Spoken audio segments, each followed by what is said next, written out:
and then look at a nice verse from the Gita, and then we can continue to chant Krishna's names. Jaya Radha Madhava Kunja Bihari, Jaya Radha Madhava Kunja Bihari, Jaya Radha Madhava Kunja Bihari.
Namo Bhagavate Vasudevaya.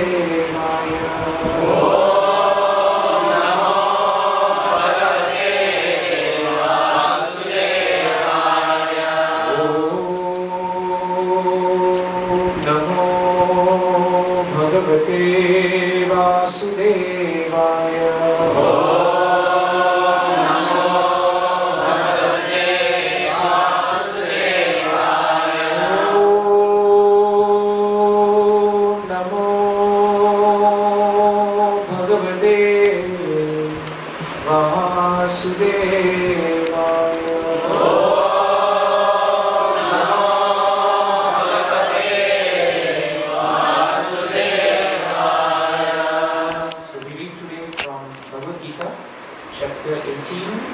text 66.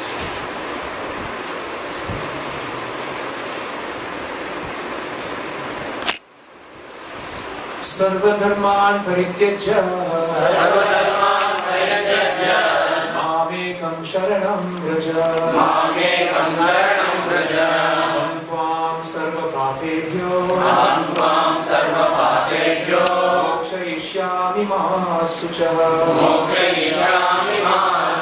Sarvadharman parityajya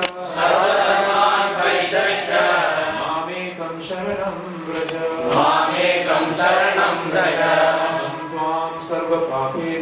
Aham tvam sarva papebhyo Mokshayishyami ma suchaha Sarvadharman parityajya Mamekam sharanam vraja Aham tvam sarva papebhyo Mokshayishyami ma suchaha Sarvadharman parityajya Mamekam sharanam vraja Aham tvam sarva papebhyo Mokshayishyami ma suchaha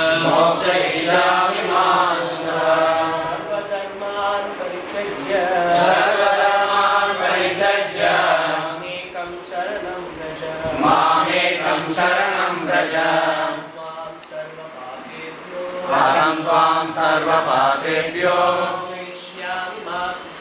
Mokshayishyami ma suchaha Sarvadharman paridakshya Mamekam saranam vraja Aham tvam sarva papebhyo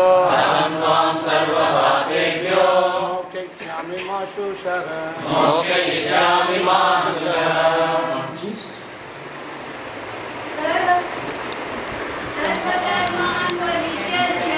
Sarvadharman parityajya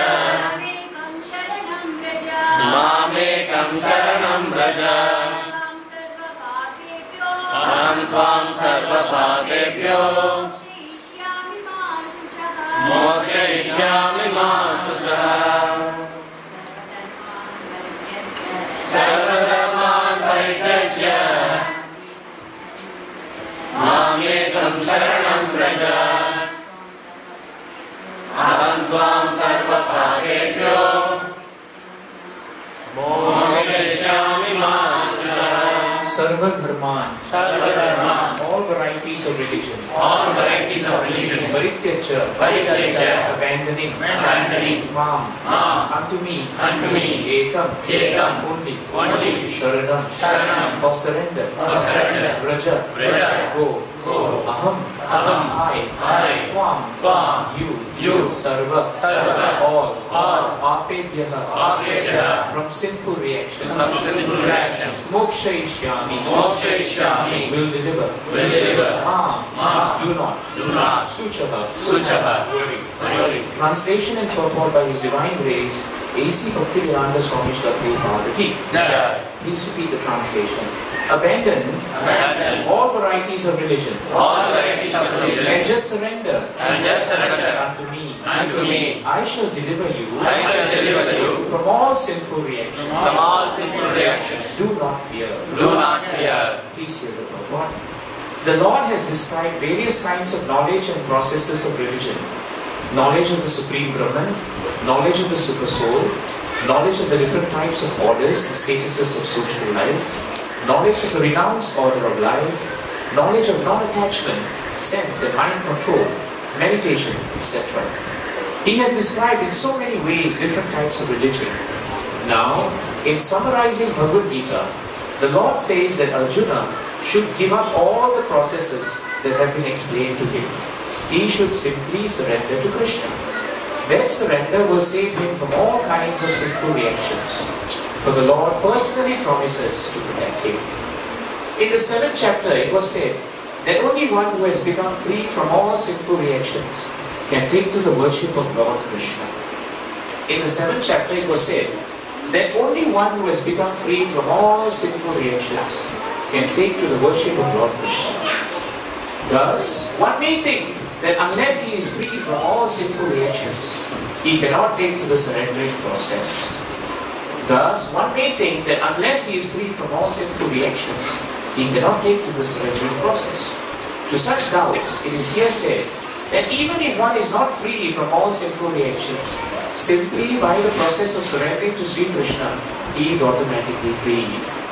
There is no need of strenuous effort to free oneself from sinful reactions. One should unhesitatingly accept Krishna as the supreme savior of all living entities. With faith and love, one should surrender unto him. The process of surrender to Krishna is described in the Hari Bhakti Vilas 11.676. Anukulyasya sankalpaha pratikulyasya varjanam yad rakshishyati vishvaso goptitve varadam tatha atmaniksheva karmane sadvidha sharanagati.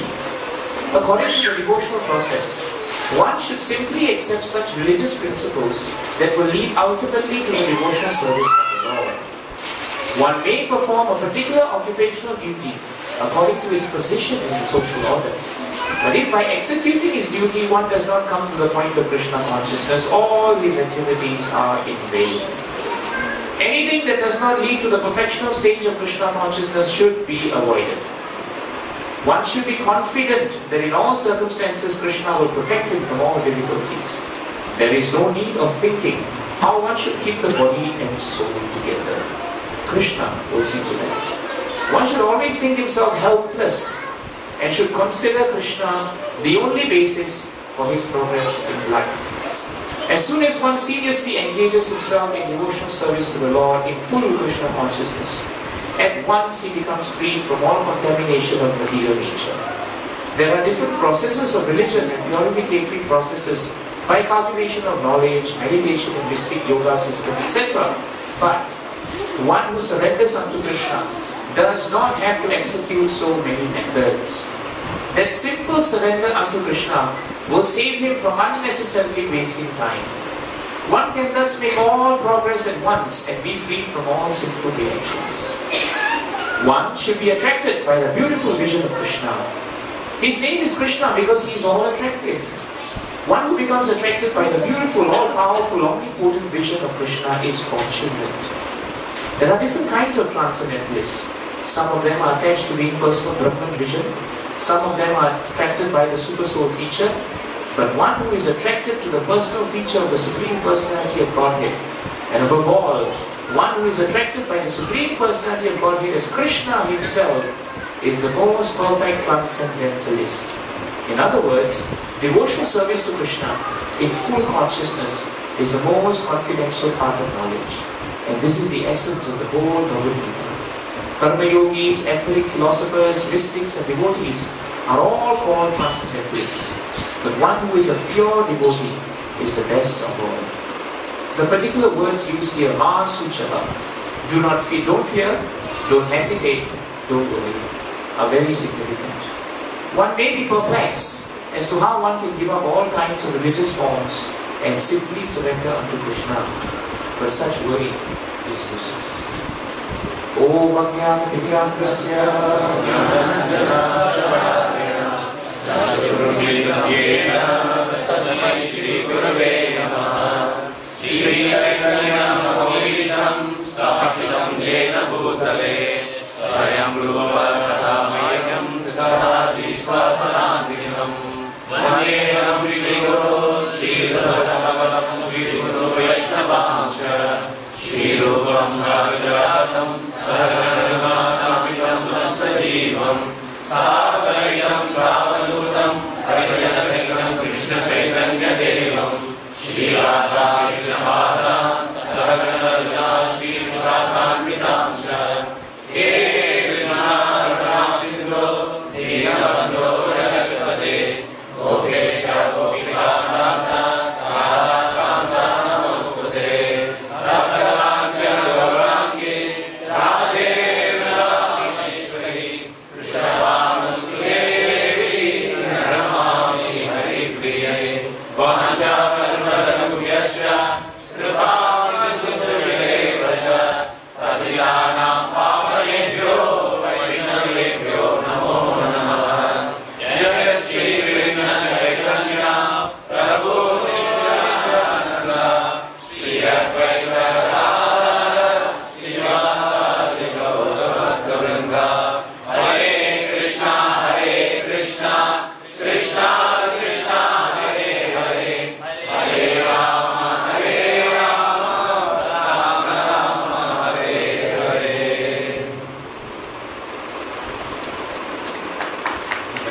Prabhupada, Shri Jai. Don't fear, don't hesitate, don't worry. These are the three things that we should keep in mind. Prabhupada has translated Ma Suchaha very clearly. In the first translation, he says, do not fear. But Prabhupada now gives three parts to Ma Suchaha. When we take up bhakti, we should have no fear. We should not fear the material energy. The only fear we should have is that we will forget Krishna. That fear is good. Second, we should not hesitate. Sometimes when we take up devotional service, we have hesitation. Will it be alright? If I take up devotional service, will Krishna take away all my money, bank balance? Will he take away my family? Like that we hesitate. Sometimes we say, I want to wake up for Mangalarti. But when it comes to waking up, we hesitate. Sometimes we say, I want to study shlokas. I want to do more for Krishna. But when the opportunity is there, Prabhu, here's the chance to do something for Krishna, we hesitate. And last point, don't worry. Prabhupada writes in the last line, one may be perplexed as to how one can give up all kinds of religious forms and simply surrender it unto Krishna. He's asking the statement that we are asking. How to abandon everything? How to surrender? But he says, you should not worry about how to surrender. Because that worry also is useless. He said that worry itself has no value. The big problem with devotees is, we worry more than we do devotional service. That's the problem. Instead of being worried about our devotional service, we worry more and we do less devotional service. This is our big problem. And most of our worry has no basis. Ultimately, our worry is proof that we lack faith in Krishna. This is the problem. If we really have faith in Krishna, then we should not worry. The only time we should be worried is, are we waking up from Mangalarti? Are we studying our shlokas? Are we doing our devotional service? If we have been initiated, are we following the orders of the spiritual laws? That worry is good worry. Any other worry is useless. This is the point we have to understand. Krishna here starts this verse, which is a very important verse. Everyone knows this verse. We all quote these verses. But Krishna actually is talking about this verse after a very, very long time. 18 chapters he's talking. And in this verse, Krishna is making a very strong stand. Because he's saying here that you just abandon. He starts by telling Arjuna that you should just abandon. And when we say abandon, the word abandon is very powerful. When someone says you have to abandon something, very often you think of a ship, isn't it? In a ship, when you're just going to, when the ship is going to sink, then the captain will shout, abandon ship. When the captain shouts abandon ship, nobody takes their time. They don't say it's okay, let me take my watch, let me go for a bath. After bath, I'll pack everything, then I'll abandon the ship. No. When you say abandon ship, it means you don't have time. That's the key. When we have to abandon something, it is because we don't have time. This is the point we have to understand. Because time is not on our side. Time is going. In 5 years, who is going to be alive and who is not going to be alive? Only Krishna knows. In 5 days, who's going to be alive, who's not going to be alive? Only Krishna knows. In 5 hours, who's going to be alive, who's not going to be alive? Only Krishna knows. Therefore, the word abandon is used. Abandon is a very powerful word. So, Krishna tells us that we should be ready now to take up the devotional service seriously. That is the first point we say. And he's talking about abandoning what? That's the important thing we should ask ourselves. He says Sarva Dharma. Sarva Dharma means all varieties of religion. And Prabhupada gives very nice explanation in the Prabhupada. Up to now, in 1866, Arjuna has learned Karma Yoga, Jnana Yoga, he has learned meditation, he has learned from Krishna how the yogi sits down to control his mind, he has learned from Krishna how to work for the satisfaction of the Lord, He has learned all the different kinds of knowledges that are present in Bhagavad Gita and the Shastras. He has learned all this. And after learning everything, Krishna is now telling him that you please abandon all these different processes. Actually, religion, Bhagavatam tells us, is coming from Krishna, isn't it? What is it? Dharma to Sakshat Bhagavat. 6th canto, 3rd chapter, 19th verse. The Yamadutas, they say very nicely, Dharma to Sakshat Bhagavat Pranita. All religious principles are coming from Krishna. So if the religious principles are coming from Krishna, why is Krishna telling Arjuna to abandon? What's the point? Because our tendency sometimes is we accept the principles without accepting the person behind the principle. We accept the principle, but we forget the object of the principle. This is when we get caught. The Brahmanas' wives and the Brahmanas in Krishna Leela were a good example. The Brahmanas were Pakka Brahmanas, isn't it? Very expert in all the regulative rites, all the Vedic rituals, all the Sanskrit pronunciation, all this mantra after that mantra, this you throw in the fire, then you don't throw, everything they were very expert. And they had all the bhoga ready to be offered into the fire. The Brahmana's wife were uneducated, simple people. They had no understanding and no qualification. So they could not understand all these different knowledges and different siddhanta and different tattvas. They could not understand it.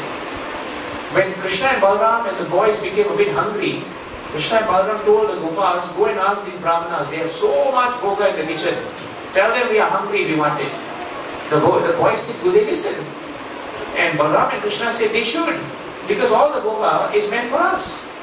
The object of all the fire sacrifices and yajnas, the object of all religion is ultimately to glorify and to please us. So go and tell them, they will know.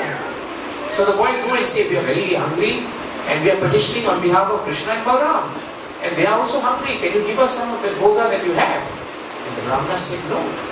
They said, don't you know that this bhoga is meant for yajna? They could not understand who yajna was. Yajnapati is Krishna. And also because they had Asat Sangha of Kamsa, they were all servants of Kamsa. They could not understand that all these different principles of religion and sacrifice is to please Krishna. If it doesn't please Krishna, then it is of no value. It becomes troublesome. What is that verse? Dharma svanustita pumsam vishvakshena tatha suyaha lotpade yadi yadim shrava eva ikevalam. Isn't it? It's in the first canto, 2nd chapter, I think it's 1 to 8. And there very nicely Shukadeva Goswami is telling us. He says, the occupational activities that a man performs according to his own position are only so much useless labor. We all have our occupational activities. And Krishna says in Bhagavad Gita, occupational activities is part of Karma Yoga. But Bhagavatam says, if you perform these occupational activities, but they do not provoke attraction for the message of Krishna, then they are useless. This is very important. It's very nice the way Prabhupada has translated this. Shravan eva hi kevalam. What is the troublesome nature? The troublesome nature is, it is useless if something cannot provoke attraction for the message of Krishna. So if I and Kripnavasa Prabhu are discussing something, and that discussion doesn't provoke attraction for the message of Krishna and for Krishna himself, that discussion is useless labor. All these Brahmanas were sitting down and discussing where to put the fire, what to throw in the fire, and how to do it, which rites to go with, what to do, but they forgot what was the object of the fire. The object of the sacrifice was to provoke. I like the word provoke. When you say something is provoked, it means, right, you pinch it and then it says something. You know, like when a child, you want to provoke a child, what do? Give him a good pinch. Definitely he will cry, isn't it? He will do it. He will do it. You know, my brother-in-law was about 2 years old when my mother-in-law was crossing the customs in India from Singapore, and she packed she packed a lot of items that will attract custom beauty. So she was thinking how to get by so that I don't get stuck with all these customs people. So she was carrying her son, you know. So she thought the only way is, let's provoke some attraction and therefore we will then deflect the attention. She pinched her son really hard. So he started to cry. And because he was very pain and he cried, the officer heard all this commotion. He told her, go. So I thought this is very relevant to us. I mean, we don't have to do this now. Please don't provoke your children now. But the point is, in order for us to provoke attention for Krishna, sometimes Maya Devi slaps are necessary. That is why our Guru Maharaj told us, we should embrace the difficulties if they provoke attraction for the message of Godhead. What is the point of life being easy if you cannot remember Krishna? Then the point is lost. That's why all these principles, if they miss the point, they are useless. And that is the premise on which Krishna is starting to say, Sarva Dharman Parityaja. You please abandon that which cannot provoke the attraction for the message of Godhead. So these Brahmanas said, no, you please go. This is not for you and not for Krishna and Balaram. They came back again to Krishna. And Krishna and Balaram said, no, now don't worry. These people, they don't understand. They don't know who the object of worship is. And that's me. Dharmam tu sakshat Bhagavat Pranitam. This entire message of the religion is for us to bow before Krishna. If we can't, we are in trouble. So he says, go and see the wives of the Brahmanas. They are behind in the kitchen. They cooked all the bhoga. And you tell them that Krishna and Balaram are hungry. So they go and tell them, Krishna and Balaram are hungry. Can you give them something? Immediately, without hesitation, the wives come from the back door. They grab all the bhoga unknown to their husbands. They bring all the bhoga into the forest. And after bringing it into the forest, Krishna comes and they give him all of it. This point is very important in Krishna book to reveal 1866 to us. Because it tells us that even though the wives of the Brahmanas had no material qualifications, no dharmic qualifications even, they were not experts in Shastra, don't know how to pronounce mantras, don't know yantras, they didn't know this is the right time to give something, they didn't know what the vastu is, should I give this way, should I give that way, should I look there, should I look here, they didn't know anything. They didn't care where they were also. They were in the middle of a forest. But what they cared for was Krishna and Balaram, they desire something. It is our duty to fulfill the Lord's desire. So their labor that day was not useless. Their labor that day provoked the attraction of Krishna. And therefore they became blessed by the Lord with devotional service. You see the difference? So this is the point that we are trying to understand. Real religious principles are enacted by Krishna, and the sum of all knowledge of the Vedas, Vedaischa Sarve Ahameva Vedyo, is to know Krishna. If after all this understanding we cannot know Krishna, then we cannot abandon this material ship. Sarva Dharman is actually a material ship. It has to be abandoned for us to raise our consciousness. And that is what is being told here. The ritualistic ceremonies and everything may be helpful, but if they cannot make us remember Krishna, please reject them. This is important.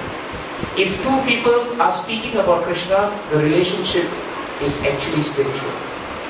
If two people speak about everything except Krishna, then the relationship is material. I guarantee you one thing on the pages of Shastra. Every time a devotee has had a problem with another devotee, it's because there was no Krishna in the center. The only thing we abandoned was Krishna. And the only thing we embraced was every other katha except Krishna katha. Gramya katha, criticism, finding fault, kutinati, puja, pratishta, all these things. These are the reasons why we cannot have Sarva Dharman Parityaja. We are abandoning the wrong thing. This is our difficulty. And we cannot blame anyone. So the wives of the Brahmana had nothing with them. They had all discrepancies, but they had only one correct thing, that they put Krishna as first. And they were attracted to Krishna. Mahavendra Puri says very nicely, Sandhya Vandana Madramastu Bhavato Bosnadatu Vyam Namo Bodeva evam pitarascha tarpana vidhau naham shamam dushaha yatra kvapi nishadyayadavakulo tamasyakam sadvisham smaram smaramagham harami tadaram manye kim anye name. This is a very important verse sung by Madhavendra Puri. And Maharaj liked this verse very much. Because in the verse, Madhavendra Puri is giving us the idea of Parityaja, what we should abandon. So he says, he's praying, his prayer is a prayer. He says, my evening prayer, he's praying to the prayer. We all have some evening prayers sometimes, So he says, evening prayer, all obeisances to you. Then he says, morning bath, we all take bath in the morning, isn't it? Morning bath, I bid you goodbye. Then he says, oh Devatas and forefathers, please excuse me. From now on, I am unable to perform any more offerings to you. Then he answers why he is saying all these things. He says, this is all giving up, this is all abandoning, parityaja. Then he says, now I have decided that to free myself from all reactions, of all sins, to free myself from reactions of all sins, and to remember everywhere and anywhere the great descendant of Yadu and the great enemy of Kamsa. That is sufficient for me. What is the use of further endeavors? Such a beautiful prayer. That is sufficient for me. What is the use of further prayers? So because of Madhavendra Puri, please don't stop bathing in the morning. Because of Madhavendra Puri, please don't stop doing Gora Arati in the evening. The point Madhavendra Puri is saying, why are we doing Gora Arati? And why are we taking a bath in the morning? That is the question we must ask. They are all supposed to be pointed towards abandoning everything else and accepting Krishna.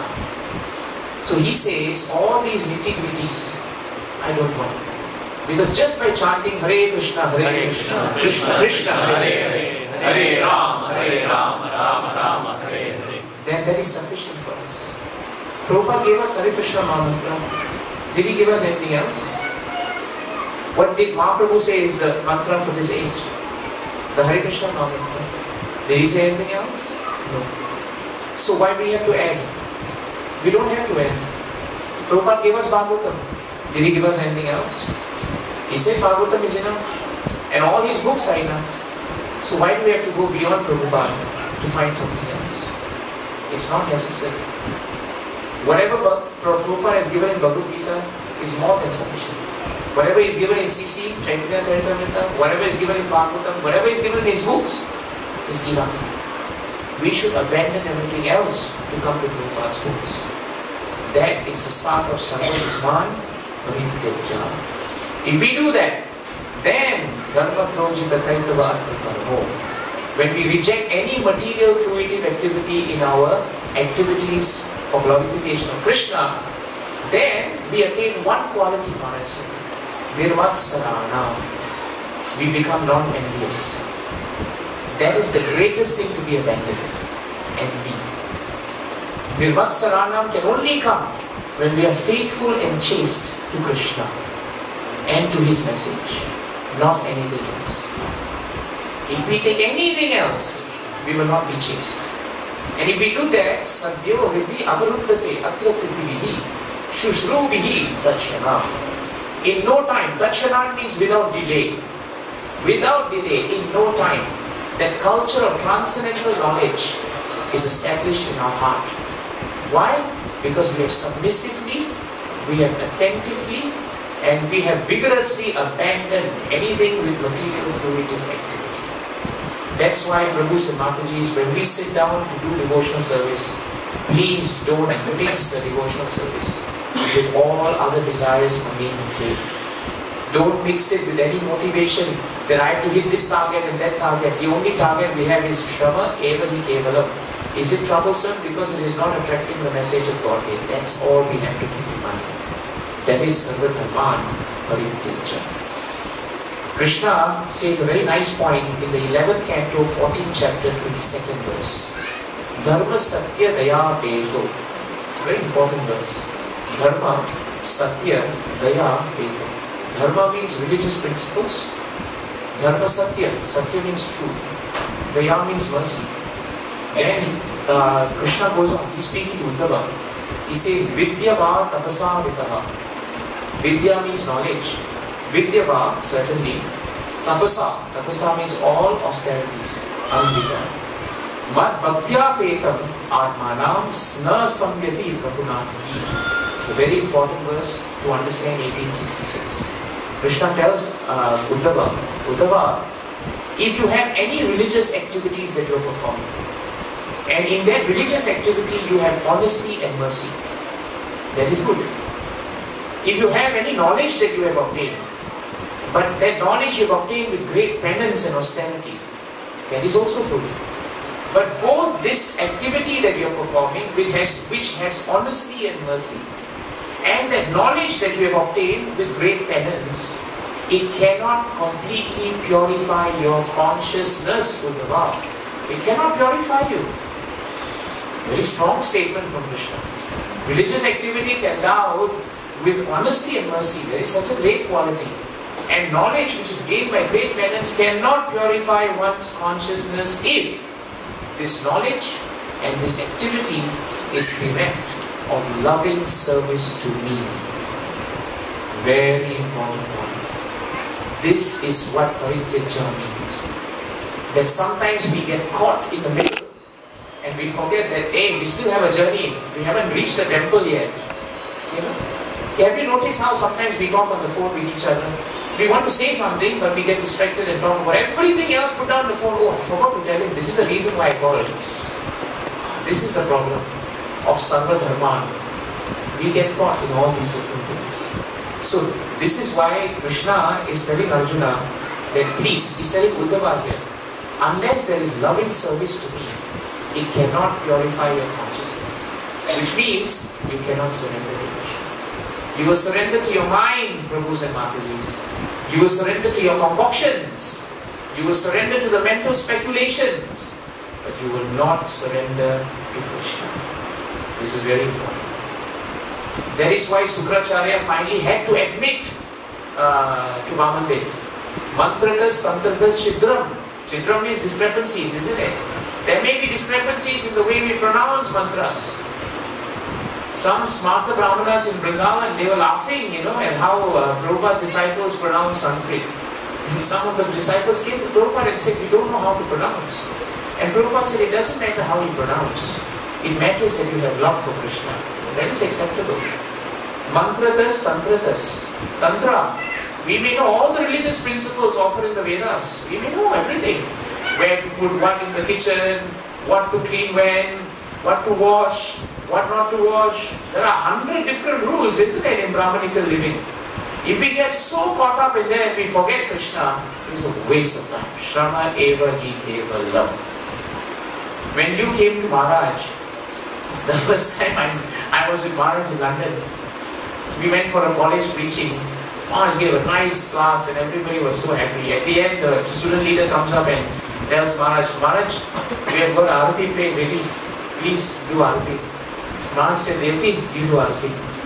Maharaj, I was what, 19 or 20, and I didn't know how to do the proper Arati. I said, Maharaj, I don't know how many rounds and which one goes after which. I've not been trained. Maharaj said, doesn't matter. I said, Maharaj, but if I do it will be offensive. And Maharaj said, I'm telling you it doesn't matter. So why are you worried whether it matters or not? If there is a problem, it's between me and Krishna. Why are you worried? So I said, what should I do then? Maharaj said, very simple. You you take all the items and you wave as many times as you can while you remember Krishna. And after that you put it down. That's all. Is it possible? I said, yeah, I can do that. So Maharaj said, just do it. So I just prayed to Maharaj and I did it. Nobody there knew that I was doing really nonsense Arati, except Maharaj. And at the end of the Arati, when I put everything back, I said, Maharaj, I'm very sorry, it was really bad. Maharaj said, Devki, it was a horrible Arati. But I told you to do it, so it's alright. It's okay. So sometimes we get caught up, how we should stand for arati, how we should look like a brahmana, how we should look as a devotee. It's good. But after all that, are you remembering Krishna? Mantratas, tantratas, chitram. Desha kalala, vastu. Vastu. Sometimes we are very caught up with vastu. Sometimes we think vastu is more important than Krishna. If vastu was more important than Krishna, then we should be in the International Society for Vastu Consciousness. Isn't it? If karma was more stronger than Krishna, then we should be in International Society for Karma Consciousness, which is also ISKCON, because there's pain. Sometimes Maharaj asks me, which ISKCON you belong to? And I don't understand. What do you mean? Maharaj said, are you in the International Society for Kamsa Consciousness? Or are you in International Society for Krishna Consciousness? They're both ISKCON. So, mantratas, tantratas, chitram, desha. Sometimes we are so worried about the place. Is it alright? Is the place a good place for us to do the sacrifice? Kala. Kala is fine. Is it the right time to do it? Is there a right time to chant Krishna's names? Prabhu's mantras? Is there an auspicious time that we should chant Krishna's names? Someone will tell me Brahma Murta. That's very good, provided we are up at Brahma Murta. There's no point sleeping. Before you sleep, you think Brahma Murta is very good time. And then we don't chant. No point. No point. We had one very senior god brother, of ours. He was in Dwarka with Maharaj. And every morning he would tell Maharaj, tomorrow morning 3 o'clock we'll come down and we will chant and do nice Mangalarati. Maharaj said, very good, let's do it. So morning 2:30 Maharaj will be up. He will start chanting. 3 o'clock alone with no one helping him, he will come down. Very small last time in Dwarka. And then he will wait. 4:30 will come, the devotee will come. Maharaj will do samsara, he will do arati, he will do everything. And then at 6:30 this devotee will come down. And they say, Maharaj, your samsara was very nice. I heard you singing, it was very nice, very nice. I was thinking, who's the guru and who's the disciple? So sometimes we plan so many things according to the age. Kal, Arha, paraphernalia, vastu.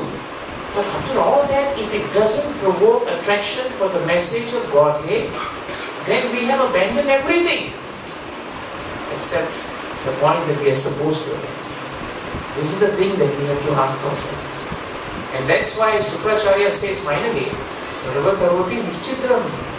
All these discrepancies that we may have, all this dharma that we may have, sarva. But the moment we chant Krishna's names, is it tava anusankirtana tava? The moment your Lordship's names are chanted, the moment we chant Hare Krishna, Krishna Krishna, Hare Rama, Rama Rama, Hare Hare. Then what happens to us? We become completely free of all discrepancies. This is the point to be understood. Sarva dharman parityajya.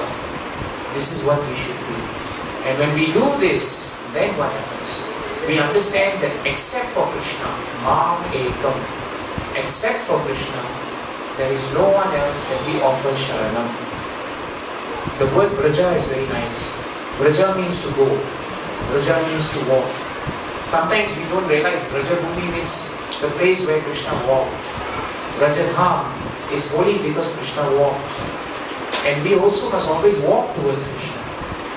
Krishna is giving such a graphic thing. He says, Mam Ekam Sharanam Braja. You please go to him. Go there. We always are active, isn't it? By nature, Maharaj said, the word Braja is important because by nature we are active. We have to go somewhere. So where to go? Better we go to Krishna. Every time, and Maharaj said, it's not that we walk and we go somewhere. Before you can walk to, before we can walk or we can come to Poorna Prabhu's house, the first thing that must walk before our body walks, Maharaj said, is our mind has to walk. Our desires have to walk. Our heart has to walk. There must be thinking, feeling and willing.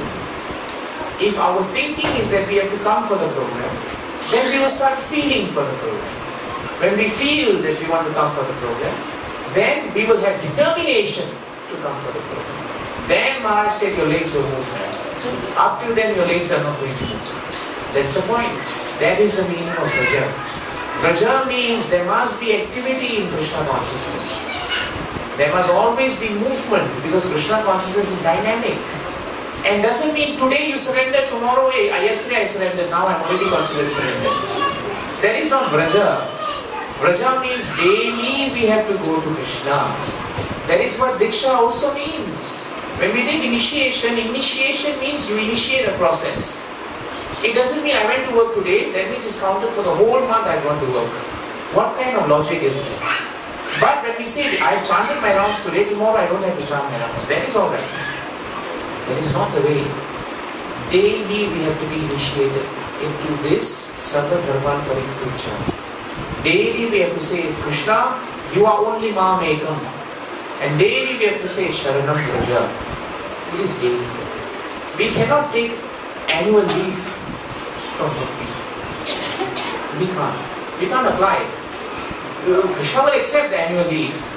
But during that annual leave, if your time has come, then you won't see Krishna. Only Yamaraj will come for you. This is the point we have to understand. And except for devotional service, there is no other process that can stop the Papebhyo. So Sarva Dharman Parityaja is there. To who? Mam Ekam Sharanam Braja. We'll leave the word Sharanam for a while. But we know the object is Mam, Krishna, Ekam, only one. There should only be one Prabhus and Matajis in our life. Maharaj gave the example always, before marriage, very often, the arranged marriages or non-arranged marriages, we will just see the different people whom we think we should get married to, isn't it? And at that time, it is allowed. It is allowed. I know so many devotees who have, lined up this girl today, tomorrow another girl, third day one more girl. Then by Friday they call me, and they say, Prabhu, this week, I have 3 choices. She's good, she's better, this one is best, so which one I should take? So like that, we have so many choices before marriage. But once we settle down and we get married to the lady, in the night after the first day of marriage, do we think, oh my God, I should have taken choice A, or I should have taken this other girl, that is better. We don't think that way.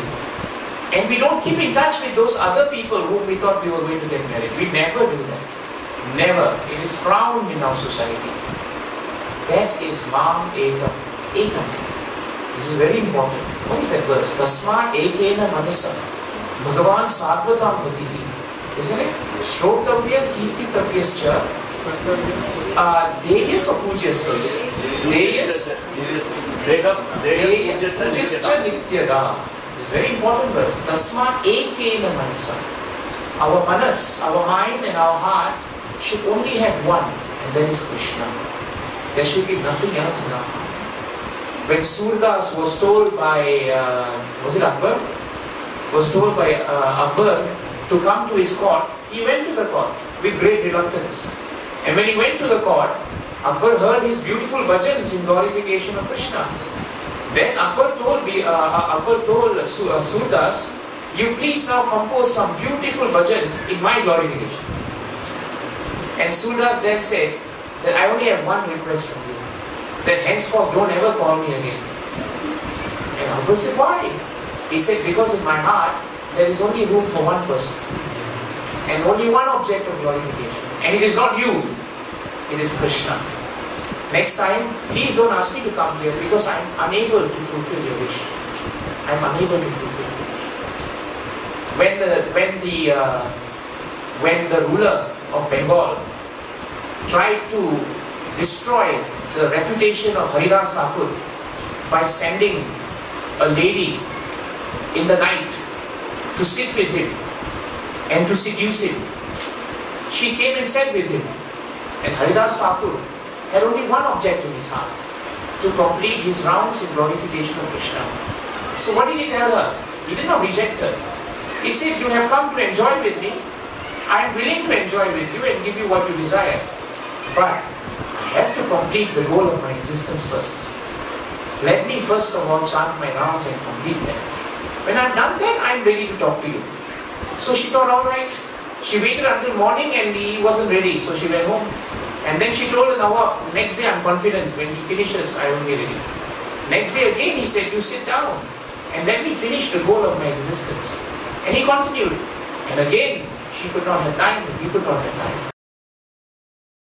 chanting his names. Sometimes Maharaj used to get worried when devotees came and say, Maharaj, I have completed my chanting. Maharaj said, that means you have space for someone else except Krishna. If you say that I can complete my chanting, that means you have someone else in place for Krishna. This same Haridas Thakur was going to leave his body.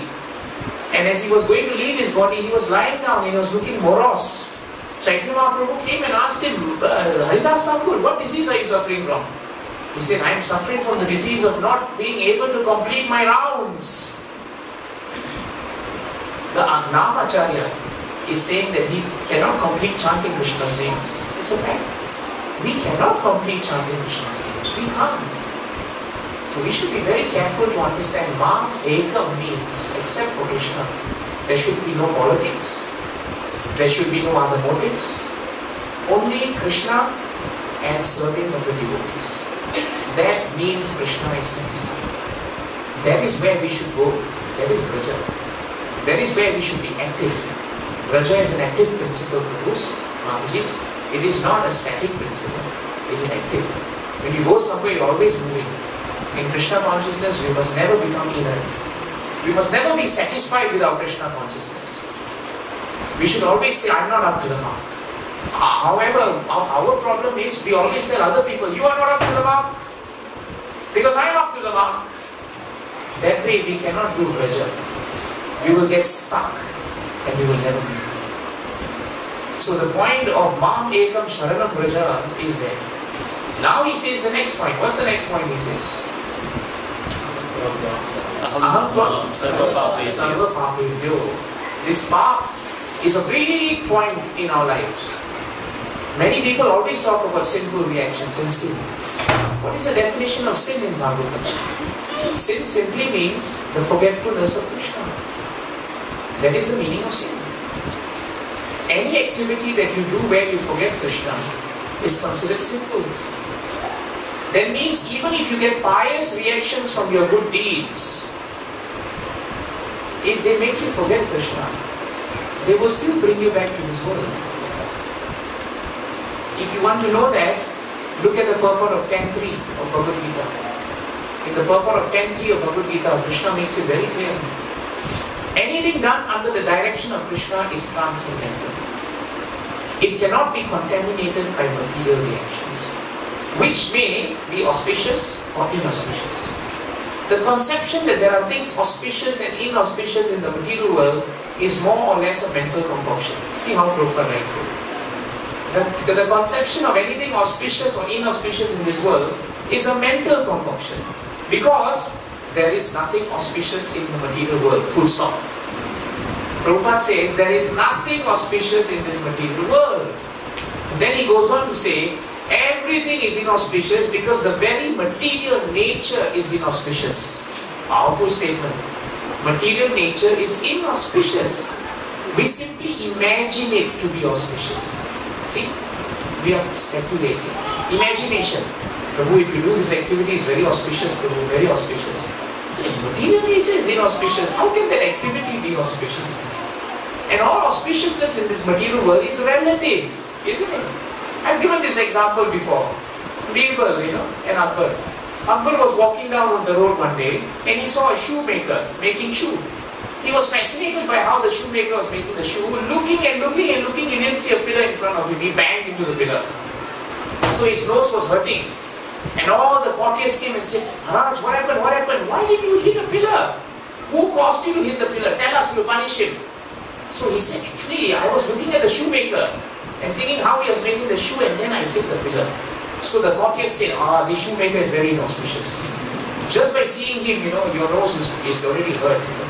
So what should we do? Maharaj, we have a policy in our kingdom. Anything inauspicious, you destroy. So tomorrow you hang the shoemaker.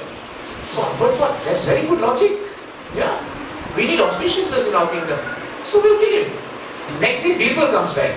He was not there in the first day. So Birbal is looking at the list of people to be hanged. He sees shoemaker. He goes to Akbar and says, my lord, can I ask you a question? Why is the shoemaker going to be hanged? And Akbar says, oh, you don't know. This is a very inauspicious thing. He said, why? What happened? He said, yesterday, after I saw him, my face was hurt. So the courtiers correctly advised me that inauspiciousness Because of him I was hurt. It is inauspicious. So we have to get rid of it. So people started laughing. Uncle said, why are you laughing? And he said, I'm laughing because I realized that there is an element in this kingdom even more inauspicious than the shoemaker. And the king said, you tell me now so that we can get rid of that also. And Uncle said, Bilbo says, you my lord, you are the most inauspicious element in this kingdom. Uncle said, what do you mean? What have I done?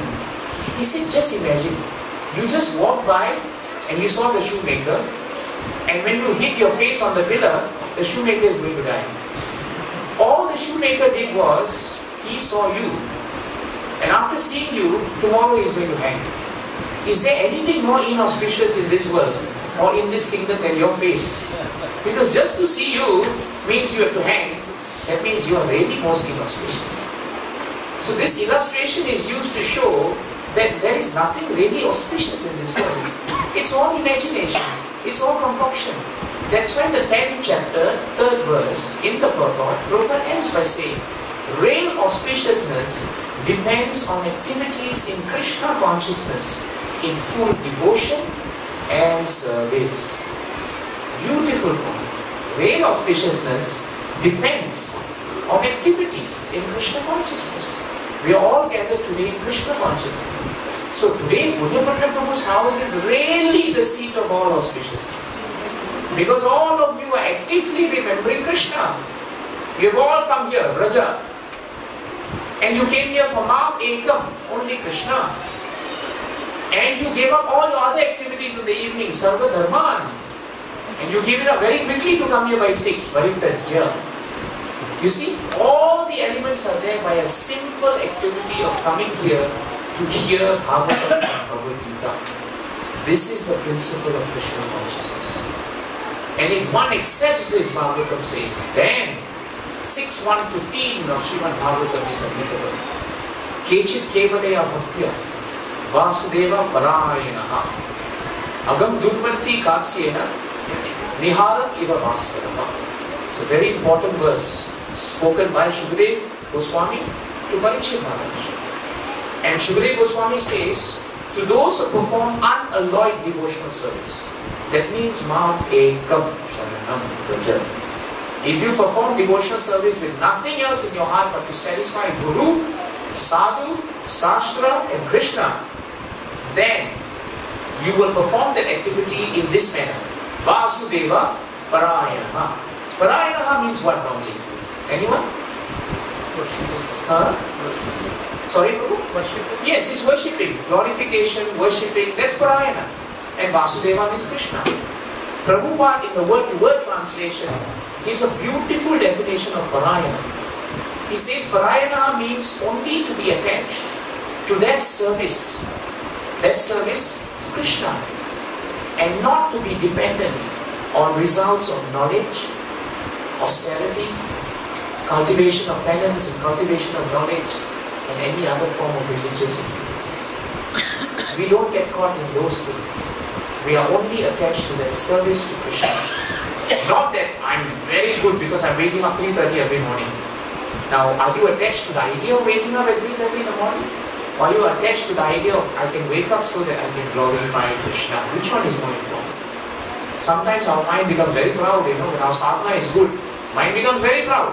When we do nice preaching, very easy for the mind to become proud and say, see, I'm doing all this.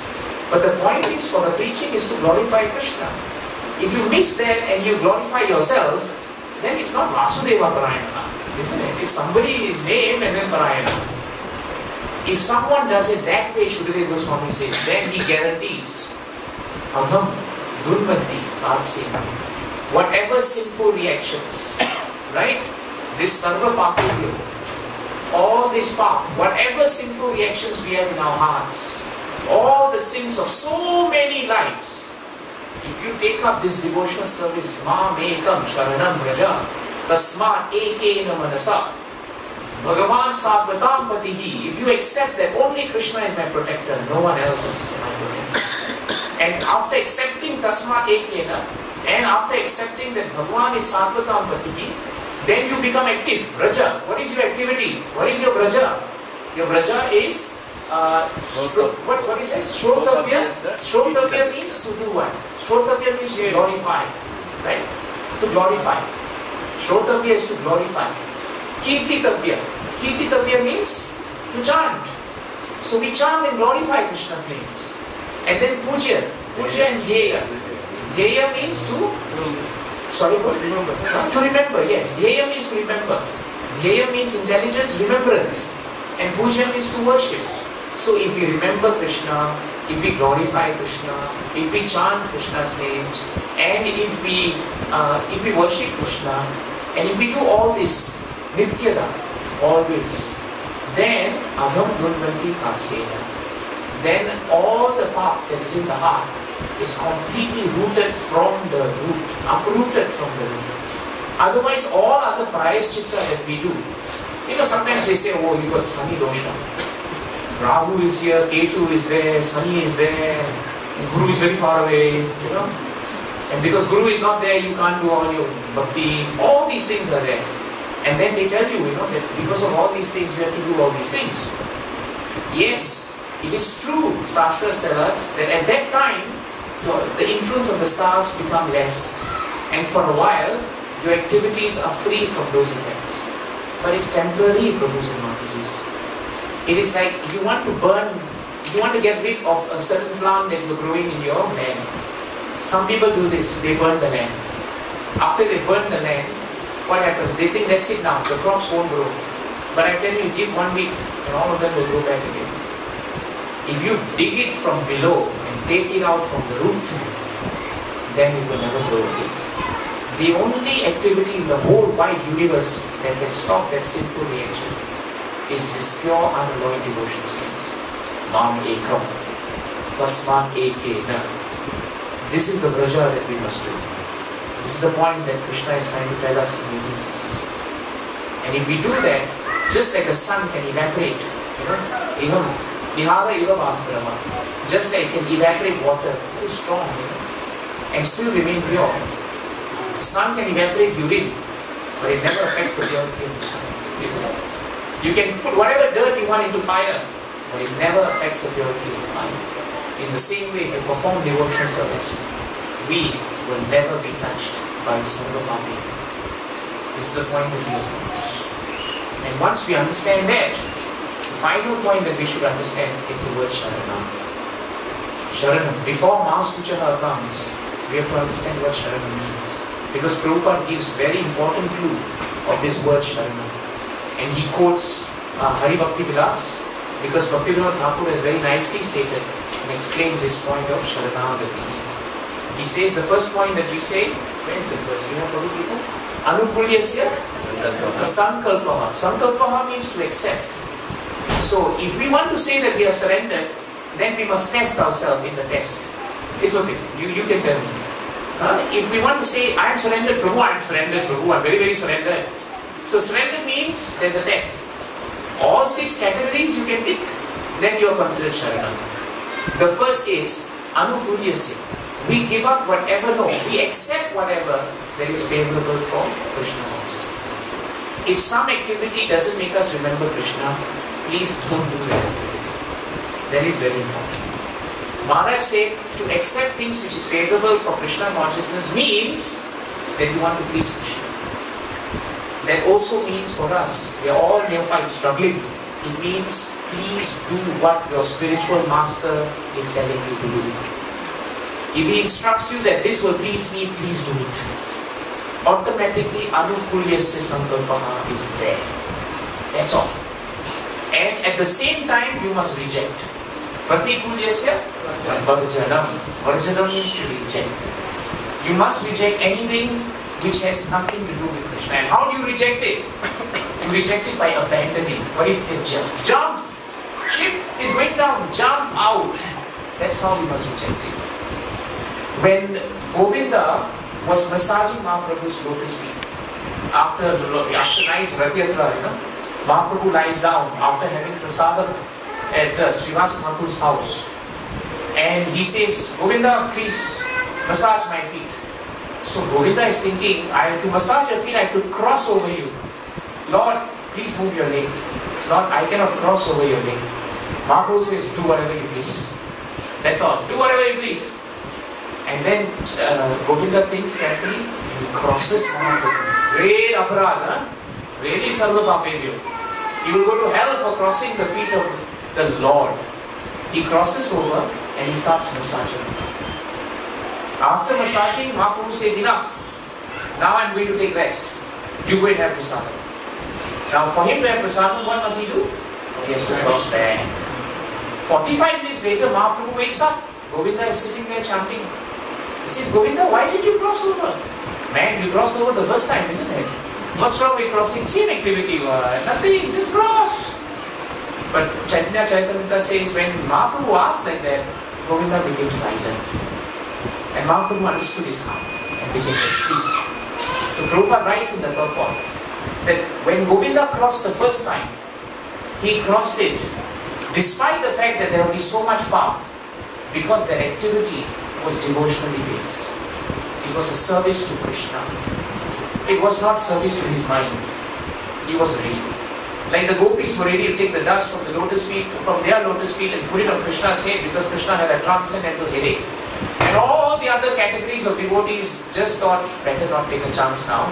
You know, we are already on the path of bhakti, but this could end everything. So we won't take a chance. But for the gopis, it didn't matter whether they ended up on the path of bhakti or not. Bhakti for them was, what would please Krishna? There's bhakti. If it means we go to hell for that, let's go. Because in hell also we can chant Hare Krishna, Krishna Krishna, Hare Hare, Hare Ram, Ram Hare Hare. And then hell becomes no more hell, isn't it? See? So Chaitanya, so Govinda is the example of Anukulyasya Sankalpaha and Pratikulyasya Vardhanam. These two surrenders, he has shown the example just by first time crossing and second time not crossing. Second time he didn't cross because he rejected the activity of crossing because it would be for his own sense gratification. It would not be for the satisfaction of Krishna. So he didn't do it. And because of that, he never went to hell. Govinda was eternally liberated because of his service to Mahaprabhu. So this is what we must do. We must reject that which has no value to us. That which is concocted. That which is speculative. See, Prabhu is not smiling at me today. Something is wrong. That activity has nothing to do with Krishna. Please stop it. But Prabhu, why don't we chant? That activity has something to do with Krishna. Better we do it. So these two are there. What is the third thing? Rakshishyati. Vishwaso is very important word. Vishwaso means you have the confidence and the conviction that except for Krishna, there is no one else who will protect us. And without Krishna, Maharaj said, in the converse, nobody can protect us. Except for Krishna, nobody will protect us. And if not for Krishna, nobody can protect us. What is that nice verse? Is it 7, 9, 19 or Balasya neham sharanam pidaram nasingham natasya chagadam udanvati mujato nahu taptasya tat pratipidya ihanja sheshas kavad vihod anuritam vadupekshitanam. Very important verse. Because there Prahlad Maharaj sings very nicely. He says that, my Lord, those persons who are neglected by your Lordship, if we do not want to remember Krishna, then we ourselves will be out of the umbrella of the lotus feet of Krishna.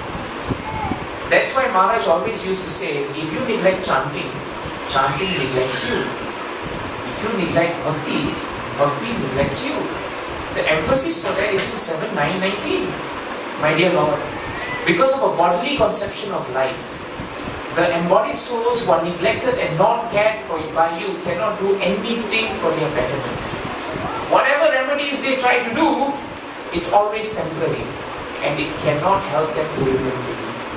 They are certainly impermanent. 3 examples he gives. A father and mother can never protect their child. Isn't it true? We try so hard when our children are sick, but we can't protect them. A physician, even with the best medication, he cannot save a person who is about to die. Isn't it? And thirdly, what is the use of a boat in an ocean when a man who is drowning cannot reach the boat? You put a boat there and you put a drowning man who is about 5 meters away and there there's a boat come. He says, I can't swim. Help me.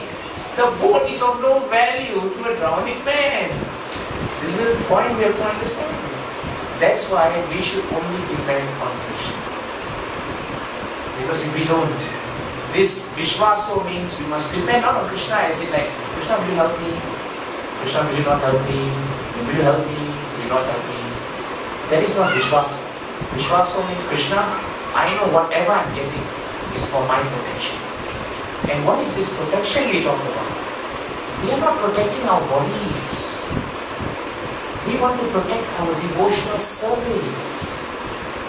The word protection, this raksha, this raksha, this protection, it's not protection of the body. Body has to die. Maharaj emphasizes many times, body will have to die. What is so surprising if your body is deteriorating? Isn't it true? The surprising thing is if your body doesn't deteriorate. What is so surprising if you fall sick? What is surprising is, Prabhu, you're not sick. Wow. That is surprising in this world. So, body's protection is of no value. But if bhakti is protected, body becomes an instrument for the bhakti. It will automatically, without you asking for it, Krishna will allow your body to become the vehicle for your bhakti. He will. That is your Vishwasa. That is your Vishwasa. So we pray to Krishna not to protect our body. We pray to Him to protect our consciousness and our bhakti. If we have that, then Krishna will never abandon us. Never. This is the third point. What is it? All the in Bhagavatam, Dhruva Maharaj had firm Vishwas in Krishna, isn't it? He went to a forest, didn't care for wild animals. Tasmad ekena manasam. And he accepted Guru Maharaj, Narada Muni's instructions. Do all this, and that's it. Chitraketu Maharaj was cursed. Did he lose faith in Krishna? He came down, said, thank you Parvati Mata for the curse. It's very good because it's a blessing. You are a great devotee. That's Vishwas. So many devotees we know. Prahlad Maharaj, greatest example of this principle. He didn't want his body to be protected. He didn't care for his body. But he knew if he remembered Krishna, Krishna will take care of the body. That Maharaj said, Sumedasana. That is great intelligence. Not foolish, misused, misguided. And if we have that principle, then what is the fourth principle? Gopritve Varanam. This is very important. Because when we have Gopritve, it means we know with full certainty that there is only one guardian and one master we serve, and that is Krishna. And that master, whom everyone else is serving as pure devotees, we serve them. That is how we accept Krishna as our master and our guardian. Maharaj translated this very, very simply by saying, Gopritve Varanam Tatha simply means you accept Krishna's plan as your plan. Full stop. That is the meaning of Gopritve. Just accept what Krishna has planned for you as your plan. That means you try, it's not working out. Okay, stop. Krishna, what is your plan is my plan. That's it. You become happy. Otherwise you go this way, and again you're frustrated. That means you're not accepting Krishna. That means you're not accepting Him as guardian. You're not accepting His master. Master means we have to hear Him, isn't it? Guardian means we have to submit to Him. How can we submit to Him if we don't accept His plan? Some people say, I accept Krishna, but I have a problem with His plan. Is that acceptance? No, isn't it? You say, Krishna, I accept you, but I don't like this devotee of yours. So you have to deal with this. Is that acceptance? No. Krishna will tell you, it's very simple. It's a package deal. You accept me, bonus plan, you get all my devotees. That's the bonus. Everything you get. You get the full package, you get the manual, you get the training, everything is there. But you have to accept it. See? That is that point. And once that is there, Prabhu, what is the last? Yes. When we have all this in place, then two things will come. One, we will automatically surrender ourselves. Our ego. Not false ego. We surrender our ego. Maharaj said, you surrender your ego, automatically false ego is surrendered. If you surrender false ego and forget that you have a real ego, that your real ego is to serve Krishna, then that surrender is temporary. You will come back again, and again you will find something to be falsely proud of. So the last 2 points are important. When we know that this is Krishna, then we surrender to Krishna. We surrender ourselves. Bali Maharaj is the principal point in this matter. Because when Bali Maharaj was very proud of having so much, and when Vamandev came and said only 3 steps, and there also made small steps, he said, what is this? Ask for more, man. I've got everything. I'll give you everything. On top of that, you are young Brahmana. I'll give you land. I'll give you properties. I'll give you all the 9 different continents. I'll give you wives. I'll give you cows. I'll give you everything else. But he said, just 3. That's all, nothing else. So, Bali Maharaj was very proud. He said, so be it. But then Krishna decided that his 3 and Bali's 3 is very different. He could only finish 2 with all Bali had. And when Bali realized that with all that I have nothing, then he said, I only have one thing left. I have myself. Better I surrender to Krishna. And that is the meaning of self-surrender. So Bali puts his head down. And Maharaj said, the moment Bali put his head down, he fulfilled the last principle of Sharanam. And that is humility. We cannot bow our head until we are humble. And only when we are very humble, at the end of all our endeavors, if there is the element of humility in all the endeavors, then Sharanam is fully realized. Mam ekam Sharanam Praja. This is the meaning. And then if we have that, then what happens at the end? What is the last line of this verse? Yeah, that is considered the 6 principles of surrender. And in this verse of 1866, what is the last line of the translation? Last line of the translation. Translation. I shall deliver you from all kinds. Do not fear. Do not fear. Do not fear. Ma Sujana. And that's why we started with Ma Sujana first. Because Prabhupada says all of our devotional service should finally translate into Ma Sujana. And Ma Suchaha means don't hesitate. What is the other one he says? Don't fear. Don't fear. F. Don't hesitate. H. And don't worry. Very easy. No fear.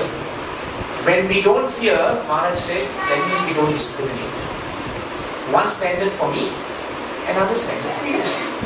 That is the basis of fear. So when a devotee doesn't fear, that means he sees Krishna in everything. Then there is no fear. Don't hesitate, Maharaj said. If you lack faith in Krishna, you will hesitate. But if your faith is strong, you will never hesitate. And if you have both of these, then automatically you will not worry. When the Devatas, saw giant Vijay falling down, and they were going to become powerful demons, Hiranyakashipu and Hiranyaksha, they became very afraid. They started speculating, my God, if these 2 come and become demons, and Krishna wants them to become demons, then what will happen to us? We'll be finished. We can't fight these 2 demons. So they run to Brahmaji. It hasn't happened yet. Maharaj pointed out, it hasn't happened yet. They are falling, but they haven't fallen. And they haven't taken birth, but already they are starting to worry. How many times we have done that to ourselves? Something hasn't even happened. Already we start worrying. Isn't it? I know people who haven't got married, but they are worried about the marriage. Think about it. You haven't got married, but you're worried about the marriage. What? Better you get married and then start worrying, isn't it? Saves you time. This is a problem. That's why Maharaj says, all the problems of marriage we get before we get married. So that by the time the marriage comes, you're finished. There's nothing there. This is what the demigods were starting. So they run to Brahmaji and say, Brahma, this is going to happen. So Brahmaji tells them very nicely that Lord Krishna is the maintainer, the annihilator and the creator of this material creation. And that ancient Lord alone will come to our rescue. Ma ekam sharanam praja. That ancient Lord alone will come to our rescue. So why should we speculate? And then he ends very nicely and saying, what purpose can we serve on his behalf by deliberating on a subject? Let's repeat that.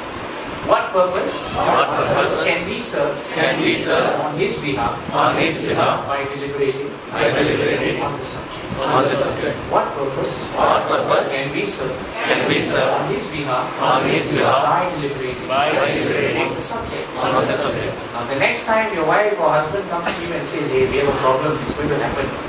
You just turn around and just start stating this mantra. What purpose? What purpose Can we serve? can we serve On his behalf. on his behalf By deliberating. deliberating On the subject. on the subject? She may slap you and say, don't give me tatva, but this tatva will save us.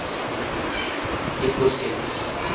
Every time we deliberate on a subject which cannot provoke the attraction to the message of Godhead, then we should ask ourselves, what is the purpose? Does it serve Him? Will Radha Murli then be served if we deliberate on this subject? If it will, please deliberate because it is transcendent. If we all came together today because we are deliberating on this verse, that deliberation is transcendent. So we are safe. Today all pap has gone out. It's all outside the house. Nothing is inside the house. But if we came all together today for a party, and we all will talk to each other and say, you are very nice dhoti, you have a nice sari, you have a nice car, this and that, then whatever we are doing, that deliberation has no value.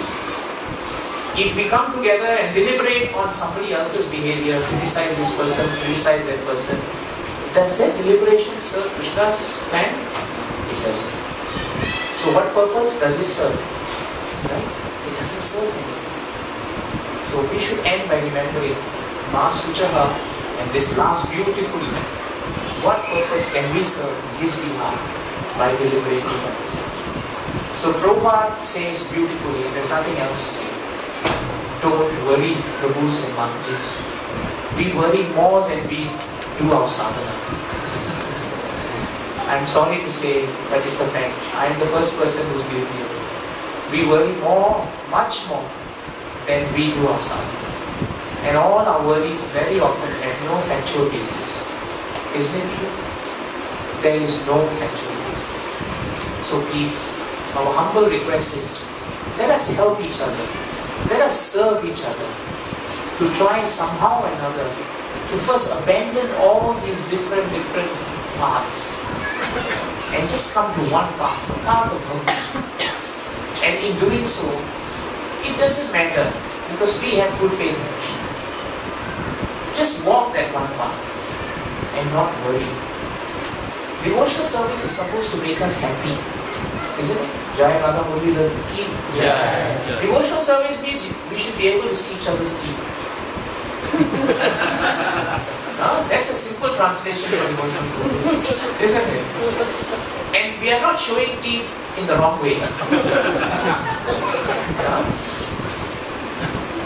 Daksha showed his teeth in the wrong way. And that's why when Veerabhadra came, he chopped off his head. And there was one associate of Daksha, I forget his name, Pusha. He was smiling when Daksha was criticizing Lord Shiva. So that all the teeth also went. All went. And one more associate, I forget his name, he lifted his eyebrow. He went like that. He's criticizing. Then, because he lifted the eyebrow, his eyes were put out. See, there is no point. We don't have to worry about anything. What does it take, Maharaj told us so many times, just to smile at each other? What does it take to say some loving words to each other? Are we going to die by saying, Prabhu, thank you, or Mataji, I really appreciate this? What does it take for us to see each other and say, Hare Krishna, how are you? Maharaj would enter auto, and as the auto driver was going, Maharaj would ask him, how are you? Where you are from? How many children you have? By the end of the auto drive, that driver will be sold out. Because there was so much of love and there was no worry. So when Maharaj said in the auto also was freed of all worries. Otherwise all the passengers, every passenger's park is left in the auto. Isn't it? All the tension is there. But when Maharaj came, he would free the auto. And auto driver also became free. See, what does it take to smile to each other? Why we hold so much grudge against each other? Do you really think that Krishna will be very pleased with you? I don't like him because he did this. Really, you think Krishna will like him? It sounds more like a case for Yamaraj to handle. Not a case for the Vishnu Dutas to come. No. This nonsense we have to stop. And that is why we are not surrendering to Krishna. We are killing ourselves by always worrying, and after worrying, by criticizing, by finding fault. How can we have Mam Ekam Sharanam? How can we have Krishna alone in our heart and we he did this to me, he did that to me, he did that to me?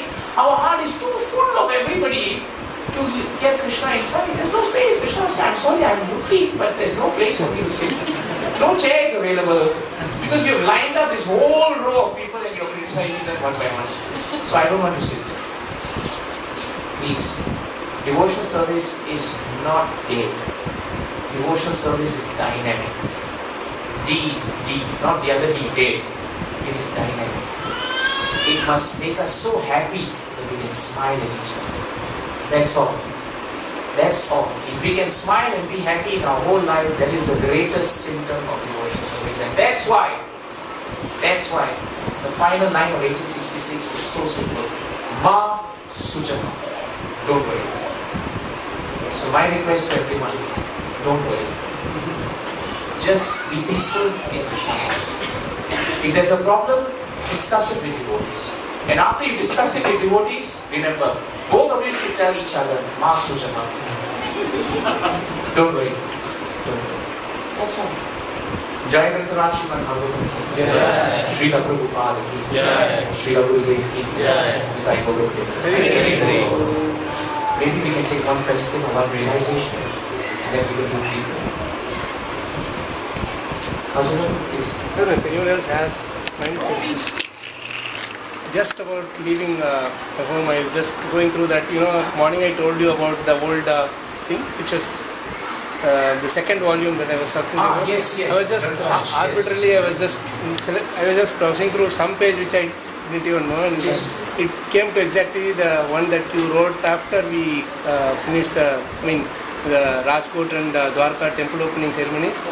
Immediately after that, and you had written a thank you and a summary offering of that. So very beautiful one. I enjoyed it.